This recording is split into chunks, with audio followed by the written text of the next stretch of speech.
Let's see balancing equations. So when you're balancing equation, first you're going to count the number of atoms of each element on each side, and then you're going to be adjusting by multiplying the stoichiometric coefficient where required.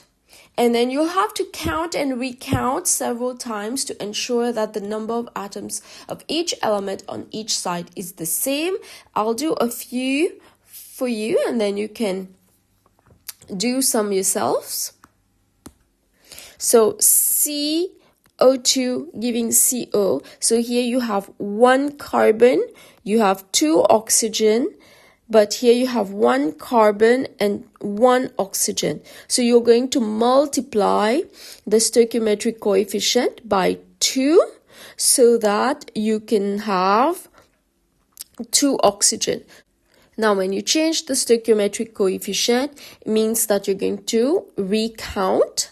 So now you have 2 carbon and 2 oxygen. So now I'm going to multiply the carbon by 2 so that I have 2 carbon. Here I have 2 oxygen and 3 oxygen on the other side. 2 and 3, a way to bring them to a same number is by making it become 6. It's the least common multiple, so 6. So here we're going to multiply by 3. Here we're going to multiply by 2. So now I have 4 iron, so I'll just add a 4 here. Now for this one, there is a mistake. This is CaCl2. This is here, aqueous. So you can balance this. So there's 2 chlorine, 2 hydrogen. So I'll just put a 2 here. Here, nitrogen 2, hydrogen 2, hydrogen 3. So again, you see 2 and 3. So the least common multiple is 6. So I'm going to change this to 6 and I'm going to change this to 6. So now I have 2 nitrogen. So this is balanced. Here I have 2 iron and I have H2O here. So here the oxygen is not balanced. So I'm going to change this to 3. Now you'll see that I will be balancing the atoms that are alone. I will balance these the last because you can put any number in front of it. So it makes it easier to balance.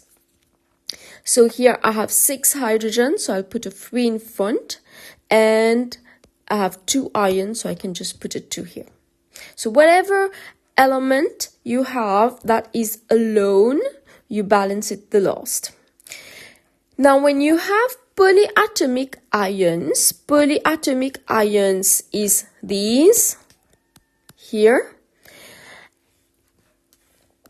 And whenever you see polyatomic ions occurring on both sides, what we're going to do is we're going to count them as 1 unit. So, for example, if I look at NO3, you see that NO3 occurs on the left-hand side and on the right-hand side. So we're going to consider NO3 as 1 unit. We're not going to count the number of nitrogen and then the number of oxygen. We'll count NO3 as 1 unit. So here I have 1 NO3 and here I have 2 NO3. You see here, NO3 is counted as 1 unit. So I can just rewrite it as X. Let's say I rewrite this as X. So here I have 1X and here I have 2X. So to balance it, I'm going to put a 2 in front here. Now when I look at the other polyatomic ion, I have OH. But when I look on the other side, you don't have OH. So you have H2O, but you don't have OH. So I cannot count OH as 1 unit. So here I will have to count oxygen and hydrogen separately. So there's 2 oxygen and there's 2 hydrogen. Okay? And here, when you look at nitric acid, so here, because I have put a 2, so there's 2 hydrogen. So in all, there is 4 hydrogen here. And For me to get 4 hydrogen, I will need to multiply by 2 on the other side. So here I have 4 hydrogen and now I have 2 oxygen, which balances the hydrogen and oxygen. And I haven't changed the number of magnesium, so magnesium is already balanced.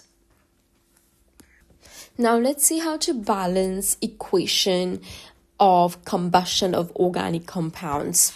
So here, whenever you have these kinds of equation, an organic compound reacting with oxygen, giving carbon dioxide and water. So you're going to first balance the number of carbons, then you'll balance the number of hydrogen, and then you'll adjust the number of oxygen at last. Right? So let's apply this. So first we balance the carbon. So 4 carbon, 1 carbon, multiply by 4. Then I'll balance the number of hydrogen. I have 10 hydrogen. Here I have 2, so I'll multiply by 5. And then at last, I'll adjust the number of oxygen, because you can put any number here, even a fraction. So number of oxygen here, I have 4 times 2, 8 oxygen. And then 5 times 1, 5 oxygen. So that makes a total of 13 oxygen atoms. So for me to balance it, I need to have 13 on the other side as well. So because you have a 2 here, this means that whatever number I'll put here is going to be multiplied by 2. So I'm going to put 13 by 2, so that 13 over 2 times 2 gives me 13. So here I have 13 oxygen. So my equation is balanced. If you need to eliminate the fraction, depending on the question, you might need to eliminate the fraction. In case you need to eliminate the fraction, you're going to multiply by 2 everywhere because there's 2 here. So then the equation is going to be 2 C4H10 plus 13O2 plus 8CO2 plus 10H2O. So I've just multiplied by 2 everywhere. So you're going to try out these questions. Try it out, pause the video, and then you verify your answer.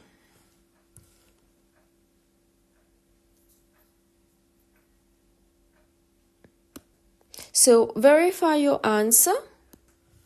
So here is the answer, making sure that everything is whole number. So you have to read the question well. So try out a few of these equations to balance to verify your understanding.